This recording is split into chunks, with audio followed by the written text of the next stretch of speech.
잠깐 기도하겠습니다. 하나님 아버지, 오늘도 주님의 말씀을 공부하러 이 자리에 모였습니다. 저희가 주님의 말씀을 통해서 더욱더 주님과 친밀한 또 교제를 나눌 수 있도록 도와주시기 원합니다. 예수님의 이름으로 기도드렸습니다. 아멘. 1절에 레위기 25장 1절, 주께서 시내산에서 모세에게 말씀하여 이르시되 이스라엘 자손에게 말하고 그들에게 이르라. 내가 너희에게 주는 땅에 너희가 들어가거든 그 땅이 주께 안식을 지키게 할지니라. 이렇게 말씀하고 있죠. 토요일에 이제 교회 가면서 자신이 안식일을 지키고 있다고 생각하는 아주 불쌍한 사람들이 있습니다. 정말 엄청난 사실 큰 비극인데요. 자기가 토요일에 교회 가면서 자기가 안식일을 지키고 있다. 이렇게 생각하는 사람 중에서는 누구도 성경이 말씀하시는 안식일을 지키는 사람이 없습니다. 그러니까 사실 이 안식일을 지키는 것이 거의 불가능하고요. 이게 국가에서 아예 제도적으로 그 법을 만들어서 안식일을 지키게 하면은 모를까, 그 외에 이런 이방 국가에서 어떤 개인이나 어떤 단체가 안식일을 지키는 것은요, 사실상 불가능합니다. 왜냐하면 안식일을 지킨다는 것은요, 이 안식일에 관한 명령은 단순히 개인에만 국한된 것이 아니에요. 자기만 안식일을 잘 지키면 되는 게 아니라는 겁니다.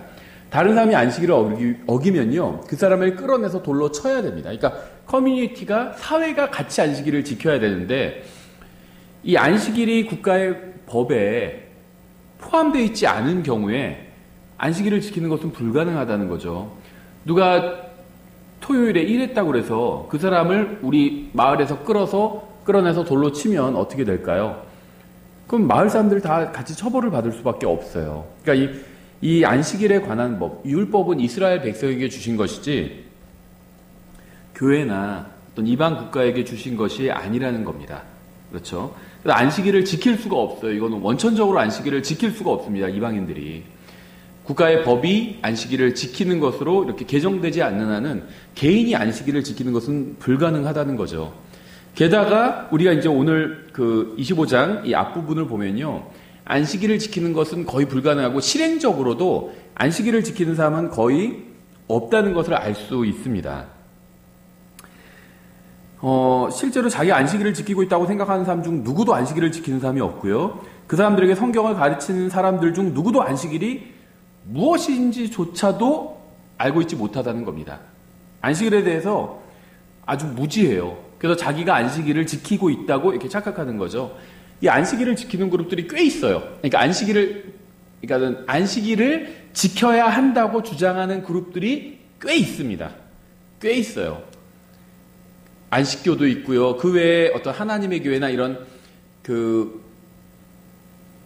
율법주의적인 교회들은 안식일에 대해서 주장합니다. 근데 이제 물론 안식일이 아니라 주일을 지켜야 된다, 이렇게 주장하는 그룹도 있지만 그것도 잘못되기는 마찬가지인 거죠. 메시아닉주 같은 경우도 마찬가지죠. 그 사람들도 안식일을 지킨다고 얘기하죠. 지켜야 된다고 얘기하고. 그래서 메시아닉주 같은 교회라고 하면서도 토요일에 예배를 모이죠. 근데 우리가 성경을 조금만 알면요, 안식일을 지키는 것은 불가능하다는 걸 알 수 있는데요. 이제 3절부터 보면은 그 이유가 나옵니다. 3절에 너는 6년 동안 내 밭에 씨를 뿌리며 6년 동안 내 포도원을 가꾸어 그것에 열매를 거둘 것이나 일곱째 해에는 안식하는 안식이 그 땅에 있게 할지니 곧 주께 대한 안식이라. 너는 내 밭에 씨를 뿌리거나 내 포도원을 가꾸지 말며, 이렇게 말씀하고 있죠. 그러니까 사바스라는 말이요, 해에 적용되면, 연에 적용되면 안식년이 되는 거고요. 날에 적용이 되면 안식일이 되는 거죠. 이 위크라는 것도 마찬가지죠.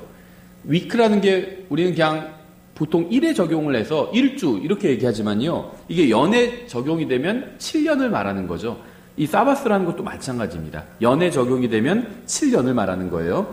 그러니까 7번째 해를 말하는 거죠. 그래서 지금 이 레위기 25장 본문의 문맥에서는요, 날에 적용하는 안식일이 아니라 연에 적용하는 안식년에 대해서 말씀하고 있는 겁니다. 성경에 의하면요, 이 안식일을 지킨다는 것, 그러니까 안식년을 지킨다는 건요, 7째 해에 아무 일도 하지 않고 쉬는 겁니다. 벌써 딱 이것만 들어도 이거 안식일을 지키는 건 불가능하다 이렇게 생각할 수가 있죠. 그러니까 안식일이라는 건요, 매 7일마다 돌아오고요. 또 우리가 주님의 명절에서도 본 것처럼 이 명절들도 안식일로 지켜야 되는 거죠. 아무 일도 하지 말고. 근데 그뿐만이 아니라 매 7년마다 또 돌아오는 안식년이 있다는 겁니다. 그러니까 안식일을 지킨다는 거는 안식년도 지켜야 된다는 걸 의미한다는 거예요. 그래서 안식년을 지킨다는 건요, 7째 해에는 아무 일도 하면 안 된다는 겁니다. 안식일을 지켜야 된다고 주장하는 사람들 중에요, 7째 해마다 아무 일도 하지 않고 쉬는 사람이 과연 있기는 할까요? 그러니까 소위 말하면 기독교 계통의 대학 교수들 중에는 이제 안식년이라고 해서 쉬는 사람들이 있죠. 일반 대학교에서도 연구년 해서 7년마다 또 쉬게 하기도 합니다. 근데 그게 다 일반 직장도 다 그런 거는 아니죠. 그렇게 하지 않는 직장이 훨씬 더 많이 있습니다. 그래서 안식년을 지킬 수가 없다는 거예요. 일반 직장에서 7년마다 저는 올해 쉬겠습니다, 이렇게 얘기할 수 없죠. 그럼 영원히 쉬는 거예요. 오래 쉬는 게 아니라 퇴사시켜버리죠. 어떻게 한 해를 그냥 쉴 수 있는 방법이 없다는 겁니다. 안식일을 지켜야 한다고 가르치는 사람들 중에 7째 해에는 일을 하지 말라고 가르치는 사람이 있을까요? 안식년을 지켜야 된다, 안식일을 지켜야 된다, 그리스도인들도 이렇게 가르치는 사람 중에, 그렇게 가르치는 사람이 있어요, 실제로. 그런데 그런 사람들 중에 7째 해는 다 휴직을 해라, 이렇게 권고하는 사람이 있을까요? 불가능한 일이죠. 한 해를 내가 그냥 휴직하겠다. 그러니까 육아휴직처럼 법적으로 보장된 거 외에 자기가, 나는 거짓말할 수는 없잖아요. 7째 해는 쉬어야 되는데, 근데 쉴 방법이 없으니까 육아휴직을 통해서 쉬어야겠다. 이거는 거짓말하는 거죠. 안식년을 믿는다면요, 이 안식년을 지켜야 된다고 믿는다면 자기가 믿음대로 해야죠. 거짓말로 하지 말고. 그렇죠. 근데 회사에 그렇게 말할 수 있는 사람이 있을까요? 올해는 제 안식년이기 때문에 제가 쉬겠습니다, 이렇게 얘기할 수 있는 사람이 있을까요? 없죠. 안식일을 지켜야 된다고 가르치는 거짓 성경 교사들도 그렇게는 못 가르치죠. 그들은 안식일을 지키지 않고 일요일에 교회에 가는 것은요, 신비의 바벨론의 일부가 되는 것이고 짐승의 표를 받는 것이라고 주장을 했습니다. 근데 이 주장이 좀 더 약해져요. 생각해 보세요. 짐승의 표를 받으면 어떻게 되죠? 부르수에 나중에 던져지죠.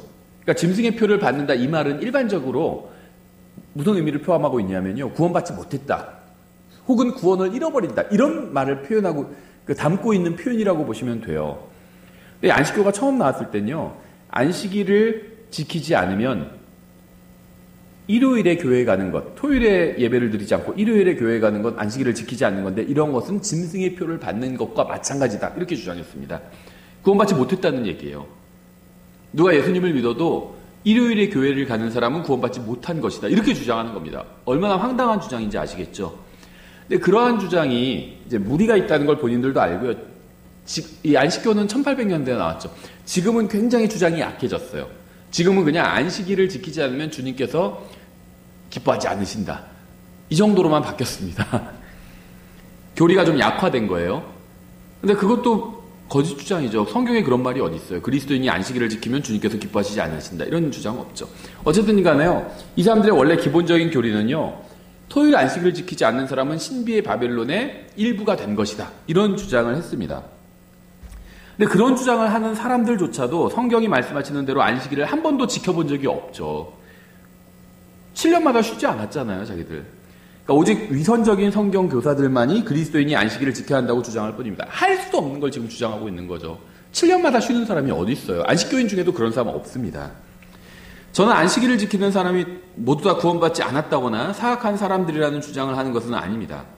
안식일을 지켜야 한다고 생각하는 사람들 중에도요, 선하고 훌륭한 사람들도 있어요. 심지어 구원받은 사람들도 있습니다. 그러니까 복음을 믿고 구원받은 후에 이단 교리에 빠져서 그리스도인이 안식일을 지켜야 한다고 생각하게 된 거겠죠. 그러니까 예수님을 믿고 구원받은 사람이 안식일을 지켜야 한다고 믿는 이유는요, 단순합니다. 성경에 대해서 무지하기 때문이에요. 성경이 안식일에 관해서 무엇이라고 말씀하시는지 전혀 모르기 때문에 이러한 거짓 교리를 믿거나 가르치고 있는 거죠. 다른 경우도 마찬가지예요. 어떤 이단에는 구원받은 사람이 있을까? 있을 수 있죠. 예수님을 믿고 구원받았고 그 다음에 이단에 빠지면은 그 이단에 구원받은 사람이 있는 거죠. 어려운 문제가 아니죠. 구원받는 건 단순하죠. 근데 구원받았다고 해서 모든 게 보장되는 건 아니라는 겁니다. 죽어서 하늘나라에 가는 건 보장돼요. 근데 이 세상에서 하나님의 뜻대로 사는 건 보장되지 않죠. 그래서 우리가 성경을 연구하는 거죠. 공부하는 거고.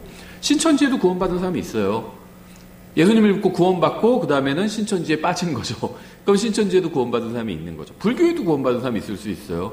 예수님을 믿고 구원받고 나서 불교에 빠질 수도 있는 거죠. 구원받은 사람이 어떻게 불교에 빠질 수 있지? 빠질 수 있어요. 하나님의 말씀을 공부하지 않으면요, 사람이 흔들릴 수도 있고 잘못된 이단이나 잘못된 거짓 종교에도 빠질 수가 있습니다. 그러니까 영적으로 성장해 나아가는 것과 구원받는 것, 이거는 전혀 별개의 일이라는 겁니다. 구원받고 나서도 전혀 영적으로 성장하지 못할 수도 있다는 거죠. 25장 5절, 내 수확물 중에서 저절로 난 것을 거두지 말고 손질하지 아니한 내 포도나무의 포도를 거두지 말라. 왜 손질하지 아니하니라고 할까요? 일하지 않으니까 일곱째 해에 매년 손질해 줘야 되잖아요. 과수원에서. 근데 손질하지 않은 거예요. 일하지 않았기 때문에. 그 해는 그 땅의 안식년이니라. 그 땅을 안식하게 함이 너에게 먹을 것이 되리니 곧 너와 내 남종과 내 여종과 내 품꾼과 너와 함께 머무는 타국인과 내 가축과 내 땅에 있는 짐승에게 그 땅의 모든 소출이 먹을 것이 되리라. 그러니까 성경적으로 안식일을 지키려면요, 안식일에 자신의 밭이나 농장에서 저절로 난 것은 먹지 말아야 됩니다. 안식교인들이 이렇게 할까요? 일곱째 해, 농장을 경영하는 안식교인이 있으면 일곱째 일에 쉴까요? 안 쉬겠죠. 근데 만약에 쉰다 쳤을 때 저절로 난 것들을 가만둘까요? 남이 와서 다 따가도 된다고 했는데 그렇게 둘까요? 두지 않겠죠. 자기가 또 수확하겠죠. 그래서 그것들을, 저절로 난 것들을 다른 사람들과 짐승들이 먹도록 그대로 놔두라고 말씀하고 있죠. 8절. 이제 희년에 관한 규정이 나오는데요. 너는 너를 위해 7 안식년을 셀지니 7년이 7번인즉 7 안식년의 기간이 너를 위해 49년이 되리라. 그때 너는 7째 달 10일에 희락의 나팔 소리를 내고 너희는 그 속죄일에 너희 온 땅에서 나팔을 크게 불지니라. 너희는 그 50째 해를 거룩하게 하여 온 땅에서 두루 온 땅의 모든 거주민에게 자유를 선포하라. 그것은 너희에게 희년이 되리니 너희는 각각 자기 소유로 돌아가고 각각 자기 가족에게 돌아갈지니라. 그 50째 해는 너희에게 희년이 되리니 너희는 씨를 뿌리지 말고 그의 저절로 난 것을 거두지 말며 손질하지 아니한 내 포도원의 포도를 거두지 말라. 그 해는 희년이니라. 그것은 너희에게 거룩하리니 너희가 밭에서 나는 그의 소출을 먹으리라. 그 희년에는 너희가 각각 자기 소유로 돌아갈지니라. 내가 내 이웃에게 조금이라도 팔거나 내 이웃의 손에서 조금이라도 살 때 너희는 서로를 학대하지 말라. 희년 이후의 횟수대로 너는 내 이웃에게 살 것이요 그도 열매를 얻을 횟수대로 내게 팔 것인즉 횟수가 많은 대로, 그러니까 희년이 이제 많이 남았단 말이죠.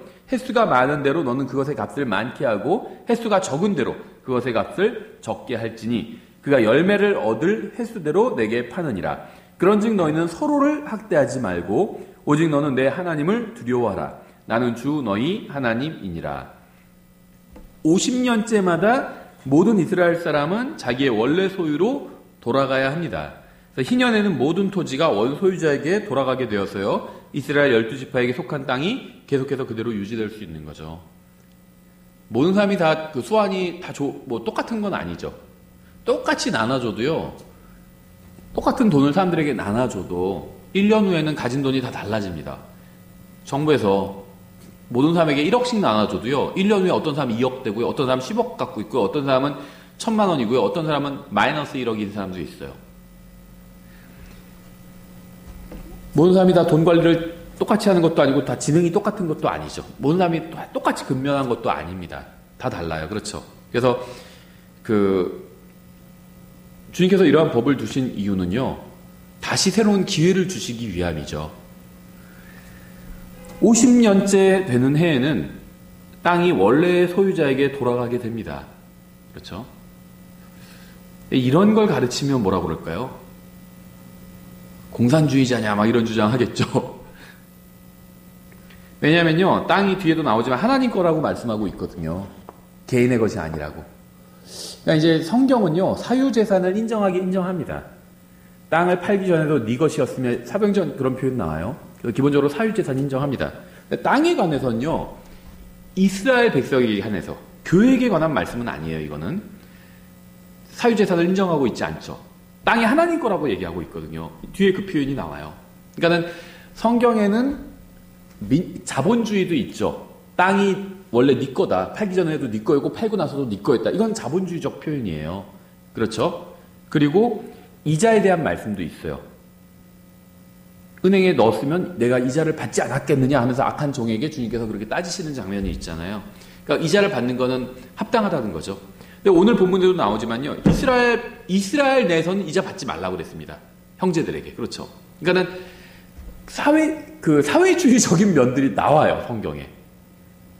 사회주의 잘못됐다, 빨갱이다, 무슨 막 이렇게 생각하시는 분들이 있는데 성경에 그런 요소가 나와요. 다만 이방 국가에게 해당되는 건 아닙니다.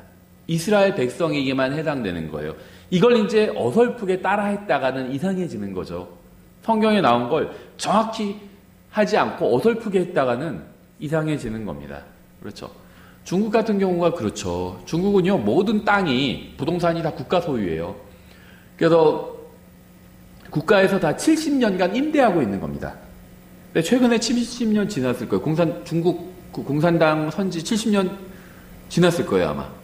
고민하다가 아마 다시 70년 연장하는 것으로 하여튼 그런 식으로 결론 냈을 거예요. 저도 찾아보지 않아서 잘 모르겠지만, 뻔할 수밖에 없죠. 처음에 공산당 설 때는 70년 후니 멀었으니까 그냥 그렇게 만들었는데, 그게 이제 돌아오고 만 거죠. 이거 어떻게 할까 하다가 그냥 연장하는 걸로. 그러니까 실제로는 이 공산국가에서 모든 부동산이 국가 소유라고 하지만 실제로는 개인 소유죠. 실제로는 개인 소유. 왜냐하면 그렇게 하는 게 불가능하는 걸 알고 있는 겁니다. 그러니까 70년 후에 다 국가로 환원되고 다시 나눠주고 이렇게 하고 있지 않잖아요. 그렇게 할 수가 없다는 겁니다. 그러니까 처음에는 법을 만들 때 성경을 좀 어설프게 따라해서 다 국가 소유로, 성경에는 하나님 소유죠. 그런 식으로 했는데 그걸 실제 실행할 수는 없었던 거죠. 예, 그래서 공산주의는요, 제가 성경에 이런 비슷하게 나온다고 해서 공산주의가 성경적이다 이런 얘기를 하는 건 아닙니다. 성경에 있는 개념을 좀 차용해서 뭔가를 만들었는데 어설프게 차용한 거예요. 실행이 되지가 않는 겁니다. 이건요, 하나님께서 통치하셔야지 실행될 수가 있는 거예요. 공산국가에서 어떤 독재자가 통치하면서 실행할 수 있는 건 아니라는 겁니다. 그렇죠? 예, 그래서 희년이 되면 이 12지파에게 각자 이제 원래 주인에게 땅이 돌아가게 됩니다. 만일 르우벤 지파에 속한 어떤 이스라엘 사람이 아라비아에서 일하고 있었다면 희년에 그 사람은 르우벤 지파에게 속한 원래 자신의 땅으로 자기도 돌아가야 돼요. 자기가 돌아가서 다시 땅이 그러면 자기에게 돌아오게 됩니다. 그럼 거기서 이제 새로운 출발을 다시 할 수 있는 거죠. 율법은 모든 이스라엘 사람이 이렇게 하라고 명령하고 있습니다. 뿐만 아니라 노예로 팔려갔던 사람도요, 희년에는 자유롭게 되어서 다시 자신의 땅으로 돌아가 새로운 출발을 할 수가 있죠. 이게 이제 뒤에 나오죠, 이 내용이. 18절. 그러므로 너희는 내 법규를 행하며 내 판단의 법도를 지키고 행하라. 그리하면 너희가 그 땅에서 안전히 거할 것이요 땅이 자기 열매를 내리니 너희가 배불리 먹고 그 안에 안전히 거하리라. 만일 너희가 말하기를, 그런데 이왕 얘기가 나왔으니까 성경에 이 사유재산은 나오지만요, 신약 그 성경에서 나오죠. 인정하고 있죠. 사유재산은 인정하지만 민주주의는 인정하고 있지는 않습니다. 저는 민주주의가 좋다고 생각해요. 뭐보다? 공산주의보다. 민주주의가 좋다고 생각합니다. 근데 민주주의가 성경적인 개념은 아니에요. 또 신약 교회적인 개념도 아닙니다. 성경 어디서 신약 성도들이 민주주의대로 하는 그런 교회가 어디 있어요? 어디서 투표하고 있어요? 구약시대에 제비를 뽑았죠. 하나님의 뜻을 구하면서. 제비 뽑기와 투표는 달라요. 구약에선 제비 뽑기고 신약에서는 투표다 이렇게 생각하시는 사람들이 있는데요. 전혀 그렇지 않습니다. 제비 뽑기는요, 말하자면 운에 맡기는 거예요. 근데 하나님께서 인정해 주신 방법이었죠. 일종의. 그래서 운에 맡기는데 하나님께 맡긴 겁니다. 하나님께서 제비를 바르게 떨어지게 해달라 이렇게 한 거죠. 하나님께 맡긴 건데 이 투표는요, 이건 하나님께 맡긴 게 아니에요. 인간들이 생각에 맡긴 겁니다. 투표는. 이건 성경적인 개념이 아니에요. 다만 하나님을 빼고 생각한다면 가장 나은 방법이긴 합니다. 그렇죠. 그렇다고 해서 이게 막 이상적인 방법도 아니에요. 왜냐면 사회에서도요, 정말 사회에서 훌륭한 시민이 있잖아요. 그 사회에서도 아주 나쁜 사람도 있어요. 근데 나쁜 사람도 한 표고 훌륭한 사람도 한 표거든요. 좋은 제도는 아닙니다. 다만 이것 외에 다른 방법이 없어요. 그렇기 때문에 그냥 하는 겁니다. 이 민주주의 원칙에 따라서. 똑같이 투표하는 거예요. 전 지금 이걸 전 반대한다 이런 말을 하는 건 아닙니다. 가장 나은 제도긴 해요. 인간의 제도 중엔 전 가장 낫다고 생각합니다. 공산주의보다 민주주의가 훨씬 나아요. 훨씬 좋습니다. 하지만 성경적인 방법은 아니라는 거예요. 마치 이게 성경적인 개념인 것처럼 이걸 수호해야 된다 막 이런 분들이 있는데요. 민주주의를 수호하겠다. 그거는 전 좋다고 생각해요. 저도 공산주의는 싫어요. 민주주의가 훨씬 좋지. 그런데 민주주의를 수호하는 게 무슨 하나님을 수호하는 거다. 이거는 좀 관련이 없는 얘기라는 거죠. 그러니까 어떤 분은 그 민주주의가 돼야 우리가 예수님을 마음대로 믿을 수 있고 언제든 마음대로 못 믿었나요? 공산주의에서 못 믿었다. 공산주의에서도 자기가 믿으려면 믿을 수 있어요. 공산주의에서도 믿어요. 다만 대가를 더 크게 치러야 될 수는 있죠. 대가를.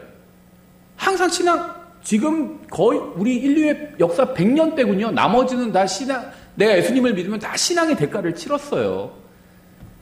그 이상한 건 아니라는 거죠. 제가 민주주의 나쁘다는 거 하는 거 아닙니다. 저희 민주주의 좋은데요. 이걸 지키는 게 신앙을 지키는 거다. 이거는 또 별개의 얘기라는 겁니다. 민주주의를 지키지 않고도 신앙을 지킨 사람들이 신약교회에 1900년 동안 있었어요. 많이 있었습니다. 민주주의와 상관없이 폭스의 순교사 노트 보면 그런 사람 잔뜩 나와요. 민주주의 지키지 않았어요. 그 사람들은. 하지만 신앙은 지켰어요. 그건 뭐냐? 민주주의와 신앙이 별개일 수 있다는 겁니다. 전 민주주의 나쁘다는 게 아니에요. 신앙도 좋고 민주주의 둘 다 좋아요. 근데 그게 별개일 수 있다는 거예요. 왜냐하면 신앙도 좋고 저희 믿음도 좋고 저희 집도 좋아요. 근데 제가 믿음을 지키려면 저희 집을 지켜야 된다. 이건 아니잖아요. 둘 다 좋아요. 그 두 개가 있어야지 저는 살 수 있어요. 집도 있어야 살고 신앙도 있어야 저는 살아요. 그런데 두 개가 별개라는 거죠. 집은 못 지켰지만 신앙은 지킬 수도 있어요. 민주주의는 못 지켰지만 신앙은 지킬 수도 있다는 거죠. 극단적으로 말하면. 그러니까 민주주의가 나쁘다는 게 아니에요. 집이 나쁜 거 아니죠. 집이 있어야 삽니다. 하지만 신앙과는 별개라는 거죠. 1900년 동안 많은 그리스도인들이요. 민주주의는 지키지 않았지만 신앙은 지켰습니다. 폭스의 순교자 노트에 많이 나와요. 이런 사람들 얘기가. 그래서 그 민주주의를 지키자 이런 주장에 저 반대하지 않습니다. 찬성해요. 근데 그게 신앙을 지키는 거다. 이 주장은 하지 말자는 거죠. 별개의 얘기라는 겁니다. 그 자본주의 얘기가 나와가지고 사유재산 얘기가 나와가지고 얘기를 했는데요. 계속해서 그러므로 너희는 내 법규를 행하면 내 판단의 법도를 지키고 행하라. 그리하면 너희가 그 땅에서 안식할 것이요 땅이 자기 열매를 내리니 너희가 배불리 먹고 그 안에 안전히 거하리라. 만일 너희가 말하기를 보라 우리가 뿌리지도 아니하고 우리의 소출을 거두지도 아니하면 우리가 일곱째 해에 무엇을 먹으리요 하면 내가 명령하여 여섯째 해에 내 복을 너희에게 내려 그 해 세 해 동안의 열매가 나게 하리라. 너희가 여덟째 해에는 씨를 뿌리려니와 아홉째 해까지는 여전히 묵은 열매를 먹으리니 곧 그것의 열매들이 들어올 때까지 너희가 묵은 비축분을 먹으리라. 그러니까 한 해를 쉬는데 세 해분의 식량이 필요한 거죠. 여섯째 해는 그 해 먹을 것과 그 다음에 먹을 것과 그 다음에는 이제 일을 해도 소출이 그 해에 나는 건 아니니까 그 다음 해부터 날 수 있는 거니까 그 다음에 먹을 것과 그래서 세 해 분량을 주신다고 말씀하셨죠. 희년에도요 역시 일곱째 해마다 돌아오는 안식년과 마찬가지로 일을 해서는 안 되죠. 하나님께서는 이스라엘 백성이 주님의 말씀에 순종하면 그들이 희년에 일하지 않아도 먹고 살 수 있도록 그들의 필요를 채워주신다고 약속을 하셨습니다. 여기서 약속하고 계신 거죠. 하지만 그들이 주님의 말씀에 순종하지 않고 안식에 관한 규정을 지키지 않으면 주님께서는 그들을 약속의 땅에서 쫓아내실 겁니다. 이것이 바로 이스라엘 백성이 가나안에서 쫓겨난 이유겠죠. 또 우리는요, 이 레위기 25장을 통해서 안식일을 지키는 것은 죽어서 하늘나라에 가거나 혼이 구원받는 것과는 아무 관련이 없다는 사실을 확인할 수가 있습니다. 안식일에 관한 규정을 다루고 있는 이 레위기 25장 어디에서도요, 혼의 구원이나 하늘나라에 대해서는 언급하고 있지 않아요. 레위기 25장의 안식에 관한 규정은요, 개인의 구원에 관한 말씀이 아니라 이스라엘 민족이 약속의 땅에서 평안하게 사는 것과 관련된 그런 규정이란 점을 잊지 말아야겠죠. 따라서 이 말씀은요, 이방인이나 교회에게 주신 말씀이 아닙니다. 혼의 구원과는 전혀 관련이 없어요. 23절, 땅을 영원히 팔 수 없나니 땅은 내 것이니라. 하나님이 그래요. 개인의 것이 아니라는 겁니다. 토지에 대해서 사유재산을 부정하고 있는 거죠. 너희는 나그네요 나와 함께 머무는 자니라. 너희 소유의 모든 땅에서 너희는 땅을 무르는 것을 허락할지니라. 너희는 나그네요. 영적으로는 그리스도인들에게도 해당되는 말씀입니다. 이 땅에서 영원히 살 것처럼 생각하는 그리스도인은 어리석은 사람이죠. 하나님 말씀 믿지 않는 겁니다. 우린 나그네예요. 나그네입니다. 그렇다고 해서 돈도 필요 없다 이건 아니죠. 노잣돈은 필요하죠. 이 세상을 순례하는 길에 돈은 필요합니다. 그런데 무슨 영원히 살 것처럼 생각한다면 그거는 잘못 생각하고 있는 거죠. 적절히 있으면 되는 거예요. 이 희년이라는 규정으로 인해서요, 이스라엘에서는 땅을 최대 49년까지 사용하도록 다른 사람에게 팔 수 있습니다. 그러니까 일종의 빌려주는 거죠. 매매가. 왜냐하면 50년째 해에는 다시 원래의 주인에게로 땅이 돌아가기 때문이죠. 그래서 땅을 팔 때 작년이 희년이었다. 그럼 올해 땅을 팔면 앞으로 48년을 사용할 수 있잖아요. 그럼 땅값이 비싸겠죠. 그런데 48년 전이 희년이었다. 그럼 내후년에 희년이 되잖아요. 그러면 지금 팔아도 1년만 사용할 수 있죠. 그럼 땅값이 싼 겁니다. 예. 그 얘기죠. 그래서 100년간요, 그 땅이 쉬는 횟수가 꽤 돼요. 일단은 70년간 땅이 10번 쉬죠. 그 다음에 30년 하면 4, 7에 28 하면은 그 4번 쉬죠. 그럼 14번 쉬죠. 그 다음에 희년이 있죠. 희년이 근데 2번이죠. 그러니까 16번. 100년 중에 16년을 땅이 쉬게 되는 겁니다. 이 희년에 관한 말씀에 순종한다면 100년 중에 16년 동안 땅이 쉬게 되는 거예요. 예, 25절. 만일 내 형제가 가난하게 되어 자기 소유 중 얼마를 팔았는데 그의 친족 중 하나가 와서 그것을 물으려거든 그는 자기 형제가 판 것을 물을 것이요 만일 그 사람에게 그것을 물을 사람이 없고 그 사람 자신이 그것을 물을 힘이 있거든 그는 그것을 판 횟수를 세워 자기가 그것을 판 사람에게 그 남은 값을 돌려주고 자기는 자기 소유로 돌아갈 것이니라. 그러나 그가 그것을 자기에게로 되돌릴 능력이 없으면 그 판 것이 희년이 이를 때까지 그것을 산 자의 손에 있다가 희년에 돌아가리니 그가 자기 소유로 돌아갈 것이니라. 여기까지만 요약하면요. 땅을 내가 돈이 없어서 팔았다가 나중에 돈이 생겼으면 다시 물을 수 있다는 겁니다. 물러주라고 말씀하고 있잖아요. 그렇죠? 왜냐하면 땅은 원래 하나님 거니까 네가 차지하려고 생각하지 말고 네 형제가 이스라엘은 다 한 형제죠. 온 국민이 우리 단군의 자손 얘기하는 것처럼 다 아브라함의 자손이죠. 돈이 없어서 땅을 팔았다 할지라도 희년 전에라도 희년이면 그 사람에게 돌아가요. 자연스럽게. 그런데 희년 전에라도 와서 물러달라고 다시 돈을 줄 테니까 하면 물러주라는 겁니다. 계약을 무효로 하는 걸 원하면 무효로 해주라는 거예요. 그렇죠? 어떤 사람이 성벽을 두른 도시 안에 있는 거주하는 집을 팔았으면 그 집을 판 지 한 해 안에는 물을 수 있나니 곧 만 한 해 안에 그것을 물으려니와 만 한 해 안에 그것을 물으지 못하면 성벽을 두른 도시 안에 그 집은 그것을 산 자의 소유로 확정되어 그의 대대로 영원히 그에게 속하고 희년이라도 그에게 돌아가지 아니할 것이니라. 이 토지에 대한 법과 이 집에 대한 법이 좀 다르죠. 둘 다 똑같은 부동산이지만 지금 법이 좀 달라요. 집에 관한 것은 한 해 동안에는 물을 수 있다는 겁니다. 1년이 지나가면 이제는 물을 수 없다는 거죠. 그래서 소유로 완전히 확정되고 영원히 그 사람에게 속한다고 말씀하고 있습니다. 그러니까 토지와 대한 것이 좀 다르죠. 우리도 그 토지와 이제 그 건물에 대한 게 등기가 따로 나는 경우들이 있죠. 따로 나잖아요. 그렇죠? 그러나 사방에 성벽이 없는 마을의 집들은 나라의 밭처럼 간주돼요. 성벽이 없는 곳에 있는 집은 밭처럼 간주돼요. 토지로 간주된다는 거죠. 물을 수 있으며 희년에 돌아갈 것이니라. 그럼에도 불구하고 레위 사람들의 도시들과 그들이 소유한 도시들의 집들은 레위 사람들이 언제든지 물을 수 있느니라. 그러니까 지금 이 법은요, 민법이죠. 이스라엘의 민법입니다. 어떤 사람이 레위 사람에게서 샀으면 그 팔린 집과 그의 소유 도시는 희년에 돌아갈지니 레위 사람들의 도시들의 집들은 이스라엘 자손 가운데서 그들의 소유이니라. 그러나 그들의 도시들의 주변 지역의 밭은 그들의 영속하는 소유이므로 팔지 못하리로다. 그래서 레위 사람 같은 경우에는 예외적이다. 그러니까 토지는 희년이 되면 돌아가고 다만 희년 전에도 다시 돈을 갖고 와서 물러달라. 그러면 다시 물러줄 수 있는 거고 집 같은 경우에는 1년 내에는 물러줄 수 있고 1년이 지나면 다시 물을 수 없고 다만 여기서 말하는 집은 성벽이 두르고 있는 집을 말하는 거고 성벽이 없는 집은 토지와 같이 그렇게 같은 법이 적용된다 이 말이죠. 그리고 레위 사람 같은 경우에는 여기서 완전히 예외적인 경우다. 레위 사람의 것은 그렇게 사갈 수 없다는 거죠. 그러니까 다시 물러줘야 된다는 겁니다. 레위 사람은. 그리고 다시 희년이 되면 무조건 레위 사람의 것은 다 레위 사람에게 돌아간다는 거죠. 예.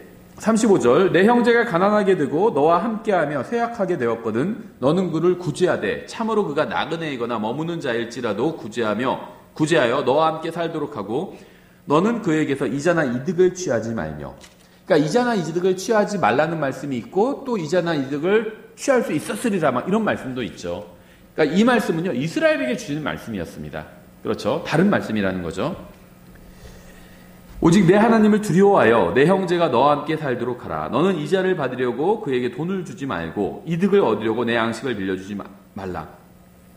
나는 가나안 땅을 너에게 주고 너희 하나님이 되려고 이집트 땅에서 너희를 데리고 나온 주 너희 하나님이니라.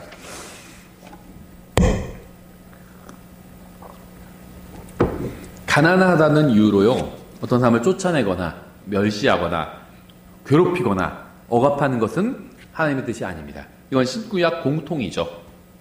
신약에도 이 말씀이 있죠. 야고보서 1장에 길게 나와 있어요. 그렇죠. 2장에 야고보서 2장 1절 내 형제들아 영광의 주 곧 우리 주 예수 그리스도의 믿음을 가지고서 사람들의 외모를 중시하지 말라. 외모라는 건요 그냥 생김새만 말하는 게 아니죠. 키가 크고 작고 뚱뚱하고 말랐고 잘생겼고 못생겼고 이것 플러스 많이 배웠고 못 배웠고 돈을 많이 가졌고 적게 가졌고 이런 거 다 포함되는 겁니다. 만일 너희 집회에 금반지를 끼고 아름다운 옷을 입은 사람이 오고 또 허름한 옷을 입은 가난한 사람이 들어올 때 너희가 화려한 옷을 입은 자에게 관심을 기울이며 그에게 이르되 여기 좋은 자리에 앉으소 하고 또 가난한 자에게 이르되 거기 서 있든지 여기 내 발받침 밑에 앉으라 하면 너희가 너희끼리 차별하며 악한 생각으로 판단하는 자가 되지 아니하느냐. 내 사랑하는 형제들아 귀를 기울이라. 하나님께서 이 세상의 가난한 자들을 택하사 믿음에 부유하게 하시고 또 자신을 사랑하는 자들에게 약속하신 왕국의 상속자들로 삼지 아니하셨느냐. 그러나 너희는 가난한 자들을 업신 여겼도다. 부자들은 너희를 학대하고 재판석 앞으로 너희를 끌고 가지 아니하느냐. 비싼 변호사 사가지고 막 끌고 가는 거죠. 그들은 너희를 부를 때 쓰는 그 존귀한 이름을 모독하지 아니하느냐. 하나님이 있다며 하나님 믿는다며 근데 당신은 왜 이렇게 가난해 하나님 믿으면서 난 하나님 안 믿는데도 이렇게 잘 사는데 그런 경우를 얘기하는 거죠. 너희가 성경 기록에 따라 너는 내 이웃을 내 자신과 같이 사랑하라 하는 왕가의 법을 성취하면 잘하거니와 너희가 사람들의 외모를 중시하면 죄를 범하고 율법에 의해 범죄자로 확정되리라. 사람의 외모로 사람을 판단하는 건 죄가 된다는 겁니다. 그렇죠. 그래서 주님께서는 이스라엘 백성이 가난해서 아무것도 가진 것이 없을 때에도 돌봐주셨죠. 주님께서 그들에게 은혜를 베풀어 주셨던 것처럼 그들도 형제들에게 은혜를 베풀어 주라는 말씀이었죠. 39절 내 옆에 거하는 내 형제가 가난하게 되어 내게 팔리든지 너는 그를 강제하여 노예처럼 섬기게 하지 말고 다만 팔리거든 너는 그를 강제하여 노예처럼 섬기게 하지 말고 다만 품꾼이나 머무는 자 같이 너와 함께 있게 하며 희년까지 너를 섬기게 할지니라. 그때 그와 또 그와 함께한 그의 자녀들이 너를 떠나 자기의 가족에게 돌아가되 그가 자기 조상들의 소유로 돌아가리라. 그들은 내가 이집트 땅에서 데리고 나온 내 종들이니 노예처럼 팔리지 아니하리로다. 너는 그를 엄하게 다스리지 말고 오직 내 하나님을 두려워할지니라. 내가 취할 남자 노예야 여자 노예는 다 너희 사방의 이교도들 중에서 취할지니. 이교도들 가운데 노예를 취하는 것에 대해서요 반대하고 있지 않죠. 근데 이스라엘 백성 가운데서는 취하지 말라는 거죠. 이자도 마찬가지입니다. 이자를 금지한 게 아니에요. 다른 사람들에겐 이자를 받아도 된다고 말씀하고 있어요. 이교도들에겐, 이방인들에게. 근데 같은 이스라엘 백성에겐 이자를 받지 말라고 말씀하신 거죠. 너희는 그들에게서 남자 노예, 여자 노예를 살지니라. 이 말씀이요, 그 노예 제도를 지금 무조건 다 정당화해주고 있는 건 아니에요. 그렇다고 해서 성경에서 노예 제도를 또 적극적으로 막 반대하고 있지도 않죠. 근데 이제 노예 제도는요, 보통 이제 아프리카 흑인들을 잡아다가 이렇게 노예로 만든 것, 뭐 끔찍한 일이었죠. 그것만 있었던 건 아니죠. 모든 민족이 다 노예가 된 적이 있고요. 노예를 부린 적이 있었습니다. 유럽에서는요, 백인이 백인을 노예로 부렸어요. 우리나라 같은 경우는 어떨까요? 한국 사람이 한국 사람을 노예로 부렸습니다. 그러니까 이 조선시대 사람이 같은 한민족인데 노예를 노예로 부렸잖아요. 노예가 다 있었어요. 그렇죠. 일반적으로. 아프리카에서는 어떨까요? 흑인이 흑인을 노예로 부렸어요. 지금은 이제 백인이 흑인을 노예로 부렸던 것만 부각이 되는데 과거에는 다 자기 민족이 같은 인종끼리 노예로 부린 적이 다 있었다는 겁니다. 그렇죠? 그러니까 이 노예 제도에 대해서 얘기하려면 굉장히 많은 얘기를 해야 되는데 어쨌든 간에 다 노예로 서로가 서로를 노예로 부린 적이 있었어요. 그러니까 백인이 흑인을 노예로 부린 건 근대 일이고요. 그 노예 제도의 역사를 보면 아주 일부에 국한되는 이야기라는 거죠. 그러니까 문제를 얘기하려면 아주 해야 될 이야기가 많다는 겁니다. 또한 너희 가운데 머무는 타국인들의 자녀들 중에서도 너희가 살 수 있고 또 그들이 너희 땅에서 너희와 함께하면서 낳은 가족들 중에서도 그리할 수 있은즉 그들이 너희 소유가 될지니 너희는 그들을 너희 뒤를 이을 너희 자손들을 위한 상속물로 취하고 소유로 그들을 상속할지니라. 그들은 영원토록 너희 노예가 될 것이나 너희 형제 이스라엘 자손은 너희가 서로 엄하게 다스리지 말지니라. 자, 하나님께서는 가난한 사람이나 지능이 떨어지는 사람도 보호해 주시고요. 그들이 살 수 있는 규정을 마련해 두셨죠. 물론 여기서는 이제 이스라엘 백성에 한해서지만 이 말씀에 따르면요. 어떠한 이유로든지 종이 된 사람, 이스라엘 사람은 노예처럼 대하지 말고요. 고용된 종처럼 대하라는 겁니다. 그러니까 이 종과 노예는 좀 다르죠. 서번트와 슬레이브는 달라요. 그렇죠. 슬레이브는 노예죠. 이거는 뭐 팔려오거나요. 잡혀온 겁니다.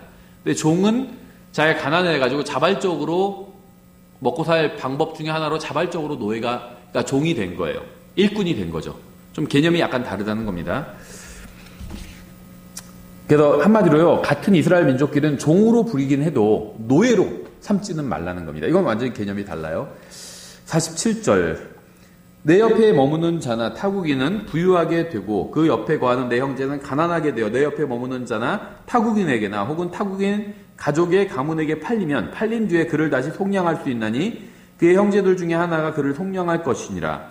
그의 삼촌이나 삼촌의 아들이 그를 속량하거나 그의 가족 중에서 그에게 가까운 친족은, 이게 핵심 단어인 것 같아요. 여기서 가까운 친족. 이 주제가 바로 이 가까운 친족이란 이 핵심 단어를 이제 주제로 사용한 성경책이 바로 룻기라고 볼 수 있죠. 예, 가까운 친족은 누구든지 그를 속량할 것이요 또는 그가 능력이 있으면 자기를 속량하되 자기를 산 자와 함께 자기가 그에게 팔린 해로부터 희년까지를 세워 그 횟수에 따라 자기의 파는 값을 정할 것이요 그와 함께하는 품꾼의 기간에 따라 그것을 정할 것이니라.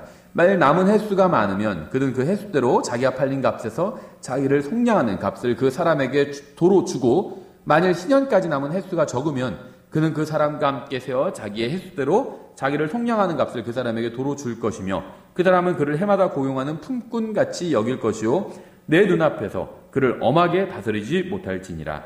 만약 그가 이 해들에 속량되지 못하면 희년에 나가되 그와 또 그와 함께한 그의 자녀들이 나가리니 이는 이스라엘 자손이 내게 종이기 때문이니라. 그들은 내가 이집트 땅에서 데리고 나온 내 종이요 나는 주 너희 하나님이니라. 이 말씀도 희년에 관한 규정이죠. 이 규정은요, 다른 사람에게 팔린 것에 관한 것만이 아니라 다른 사람에게 팔린 사람에 관한 규정도 다루고 있어요. 그러니까 여태까지 이제 땅에 관한 얘기만 해서 부동산에 관한 얘기만 했죠. 땅과 집. 이제 사람에 관한 이야기도 하고 있는 거죠. 다른 사람에게 팔린 사람, 즉 그의 종이 된 사람은 희년이 될 때까지 그를 섬겨야 됩니다. 종으로 팔린 사람은 가까운 친족이 속량할 수가 있죠. 하나님이신 예수님께서 인간의 몸을 입고 이 세상에 오셔서 사람이 되신 이유가 바로 여기에 있죠. 예수님은 인간이 되심으로요, 인간의 친족이 되셨어요. 친족이. 우리의 친족이 되신 겁니다.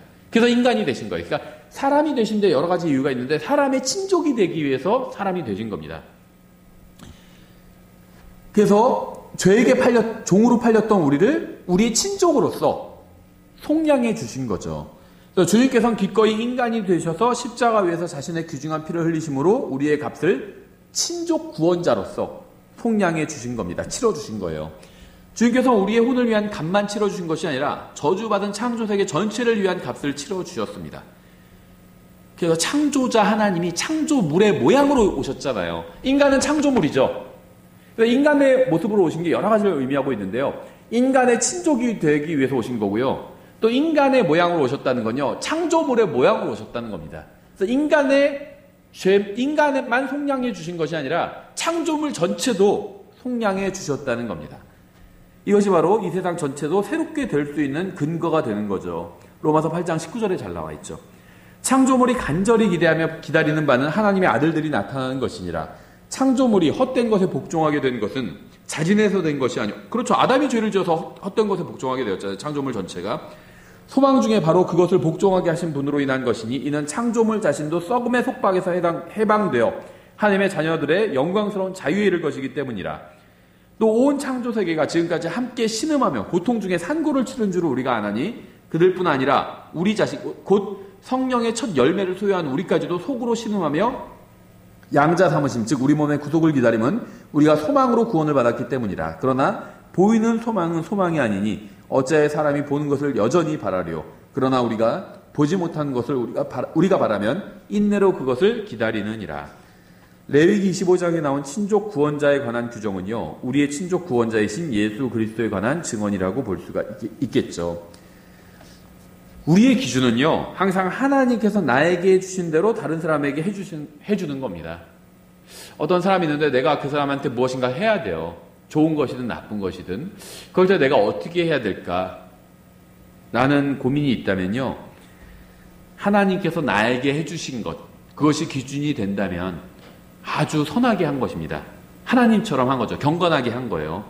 하나님의 백성은요, 주님께 받은 은혜를 다른 사람들에게 베풀어 줄 수 있어야 됩니다.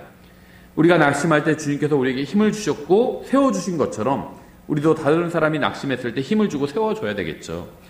주님께서 우리에게 은혜와 긍휼을 베풀어 주셨던 것처럼 우리도 다른 사람에게 은혜와 긍휼을 베풀어 주어야 됩니다. 우리가 다른 사람을 어떻게 대해주는지를 통해서 우리가 예수님께 무엇을 받았는지 드러나게 됩니다. 당연하겠죠. 왜 다른 사람한테 우리가 많이 베풀어 주지 못할까요? 주님께 받은 게 없기 때문일 수도 있어요. 그렇죠. 우리가 다른 사람한테 베풀어 주는 걸 통해서 내가 주님께 얼마나 많이 받았는지가 드러나게 된다는 거죠.